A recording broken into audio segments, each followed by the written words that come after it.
Welcome back. In this particular video, we are going to discuss about the solution of chapter number 7, that is querying using SQL of Information Practice grade 12. We will actually see the solution of type A, that is short question and answers, and all the questions are taken from the Sumita Arora textbook. We are going to cover the solution of this chapter in most probably 2 or 3 different videos, and this is part number 1.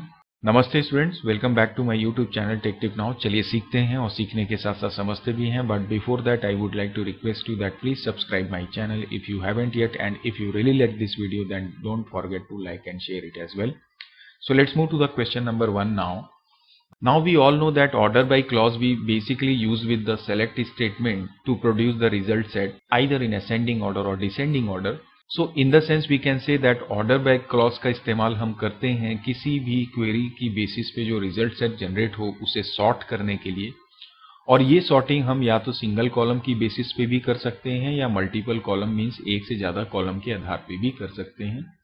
जहाँ तक बात है order by clause को इस्तेमाल करने की, तो हम इसे यूज़ करते हैं जैसे select field name, then from, then where clause यदि कोई कंडीशन हमें देनी है, और वेयर के बाद अंत में हम इस्तेमाल करते हैं ऑर्डर बाय क्लॉज का, जहाँ पर हम मेंशन करते हैं फील्ड नेम। यहाँ पर इंपॉर्टेंट बात ये होती है कि by default order by clause हमेशा डेटा को असेंडिंग ऑर्डर में अरेंज करता है, बट यदि आप डिसेंडिंग ऑर्डर में डिस्प्ले करना चाहते हैं या अरेंज करना चाहते हैं अपने रिकॉर्ड्स को, तो उसके लिए हमें उसके साथ एक कीवर्ड का इस्तेमाल करना पड़ता है जिसे हम कहते हैं DESC। एक उदाहरण से इसे समझने की कोशिश करते हैं। जैसे मैं यहाँ पे अगर ले लूँ select star from my table से फॉर एग्जाम्पल एम्प्लॉय, और अगर मैं यहाँ पे ऑर्डर बाय क्लॉज का इस्तेमाल करके लिखूँ एम्प्लॉय नेम, और यदि मुझे ये डिसेंडिंग ऑर्डर में चाहिए तो मैं सिंपली यहाँ पे लिख दूंगा DESC। So this is how we can understand the use of order by clause. So let's move to the next question.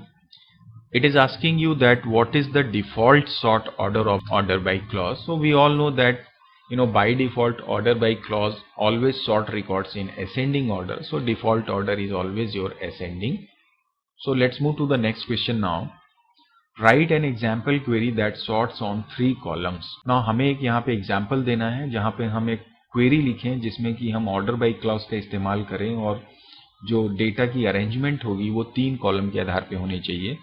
तो मैं क्या करता हूँ, यहाँ पर सबसे पहले एक क्वेरी बनाता हूँ जहाँ पर कि मैं एग्जांपल ले रहा हूँ एक एम्प्लॉय टेबल का, और उसमें कुछ फील्ड्स हैं जैसे कि सबसे पहले मैं ले लेता हूँ एम्प्लॉय नेम, उसके बाद में मैं ले लेता हूँ डिपार्टमेंट नेम, साथ ही साथ मैं डेजिग्नेशन और सैलरी फील्ड्स का भी प्रयोग करता हूँ यहाँ पे डिस्प्ले करने के लिए।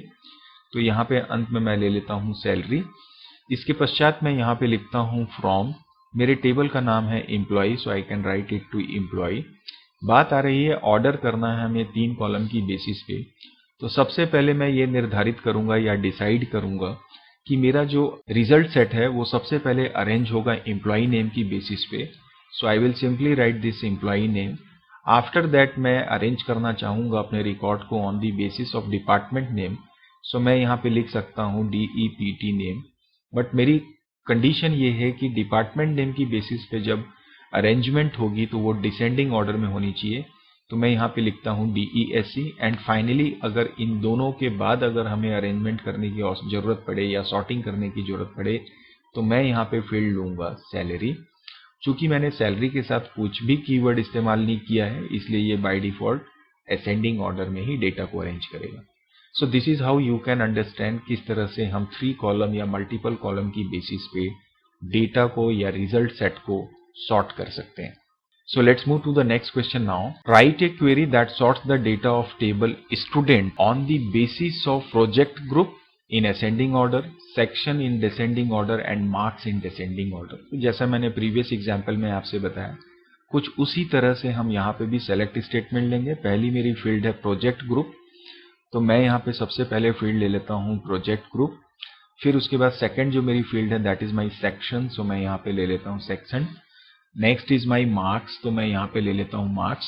माई table name is what student, तो मैं यहाँ पे लिख देता हूँ student.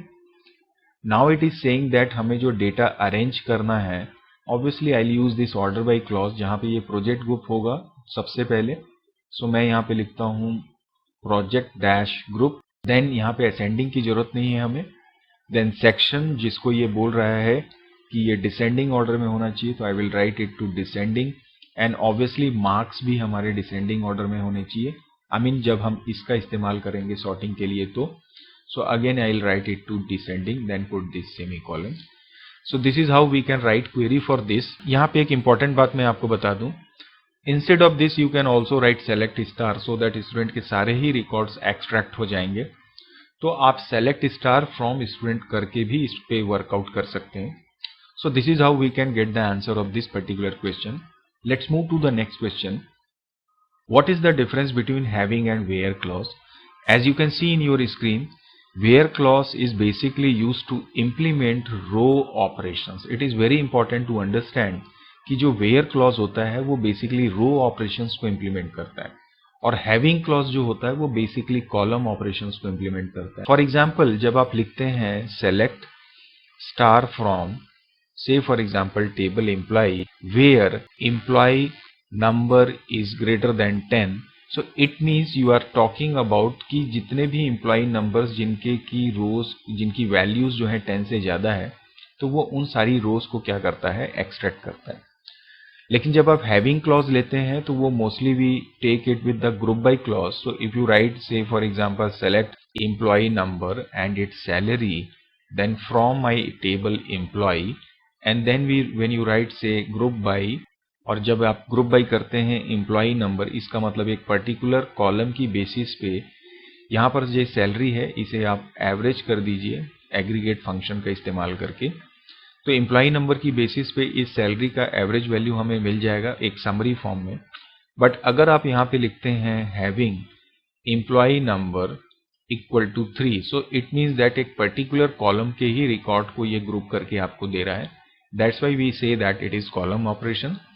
Now it is applied to a single row, means obviously एक सिंगल रो पे अप्लाई होता है, लेकिन जब आप हैविंग क्लॉज यूज करते हैं तो because we mostly use it with the group by clause, so ये चूंकि एक रिजल्ट सेट देता है, समरी आपको देता है जो कि ऑब्वियसली समराइज्ड रो हम कहेंगे, इसलिए ये सेकंड डिफरेंस होगा।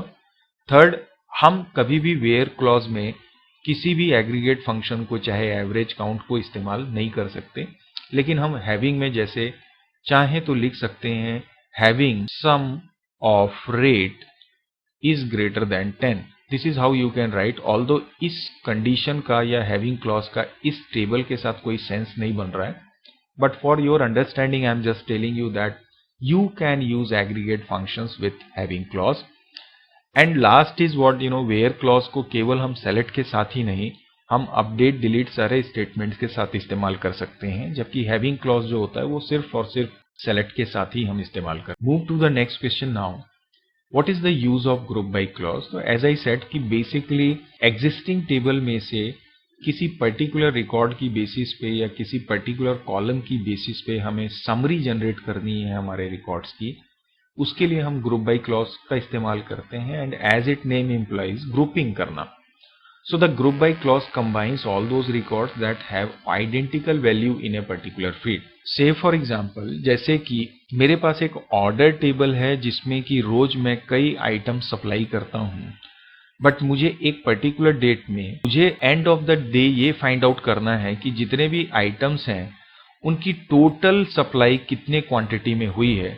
तो इंडिविजुअली आइडेंटिकल वैल्यूज, मतलब जैसे मेरे पास 5 आइटम्स हैं 1 2 3 4 5 और एवरी डे ये हर बार कई बार ये सेल होते हैं, तो मैं इंडिविजुअली इनकी वैल्यूज की बेसिस पे ये जितने भी बार सेल हुए होंगे एक दिन में उनका टोटल सम फाइंड करके सिर्फ एक बार अगर डिस्प्ले करना चाहूँ तो मैं ग्रुप बाय क्लॉज का इस्तेमाल करता हूँ। यही ये बात कर रहा है, it combines all those records that have identical values. तो एक ही टाइप की वैल्यूज को लेगा, उससे रिलेटेड रिकॉर्ड्स को सम करेगा, एग्रीगेट करेगा और आपको फाइनल आंसर देगा। Whenever we want to use group by clause, we can use it in this way, like select, जिसमें हम फील्ड लेते हैं, जिसमें एक होता है जिसकी बेसिस पे हम ग्रुपिंग करते हैं और एक होता है जिसमें हम एग्रीगेट फंक्शंस का इस्तेमाल करते हैं या जिसकी बेसिस पे हमें समरी जनरेट करनी होती है। Then the obviously table name, if there is any condition then that also we can use with where clause, and then group by, जिसमें फिर इस ग्रुप बाय फील्ड को हमें मेंशन करना होता है। In this example we are taking select item name comma sum of quantity sold from order where order date equal to current date group by item name. इस query का मतलब ये है कि आज की डेट में जितने भी मेरे आइटम्स सेल हुए हैं उनकी सभी की इंडिविजुअल समरी जनरेट करो कि टोटल क्वांटिटी हर एक आइटम का आज कितना सेल हुआ। So this is how we can use what this group by clause. I hope आपको ये समझ में आ रहा होगा। Let's move to the next question now. What are aggregate functions? What are their use? Give some examples. Now we all know that जैसे इसके previous question में जब हम ग्रुप बाय क्लॉज की बात कर रहे थे, हमने बात की कि वहां पर हम एग्रीगेट वैल्यू निकालते हैं या रिजल्ट निकालते हैं, उसके लिए हम एग्रीगेट फंक्शंस का इस्तेमाल करते हैं। तो basically aggregate functions work with multiple rows of a table and at a time एक सिंगल वैल्यू को ये रिटर्न करता है। जैसे कि यदि मैंने यहाँ पे लिखा हुआ है in this example select sum total from item, तो इस आइटम टेबल में जितने भी टोटल फील्ड में वैल्यूज हैं उनका वो ग्रैंड सम कर देगा, एक सिंगल वैल्यू निकालेगा टोटल करके और उसको आपको रिप्रेजेंट कर देगा, प्रेजेंट कर देगा। So this is what the purpose of your aggregate function and basically it is used to produce summarize data from our days. Obviously ये समरी जनरेट कर रहा है एंड हम बेसिकली 5 एग्रीगेट फंक्शंस इस्तेमाल कर सकते हैं, count, average, mean, max and our sum function, and here are some examples. Select sum total from item, select average marks from student, मतलब स्टूडेंट टेबल में जितने भी मार्क्स की फील्ड में डेटा है उनका एवरेज आपको निकाल के दे देगा। यहाँ पे हमने ग्रुप बाय क्लॉज की बेसिस पे ये समझाने की कोशिश करें हैं कि हर एक डिपार्टमेंट में जिसकी भी सैलरी सबसे ज्यादा है उस वैल्यू को हमको दिखाना है। So I am using this max function from employee table और ग्रुपिंग हो जाएगी मेरे डिपार्टमेंट नेम की बेसिस पे। So this is what the answer of this particular question. Move to the next question now.